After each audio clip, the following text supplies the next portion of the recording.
आमच्या हक्काचं लेखन व माय मग कुणी नाही केलं भलं व माय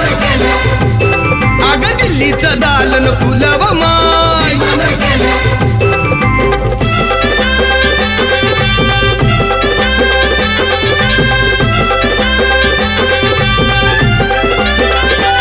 तुमच्या पोरानं शाळेत शिकावं आशाला जारीला मुकावं असं सभेमधी भाषण व माय मग कुणी नाही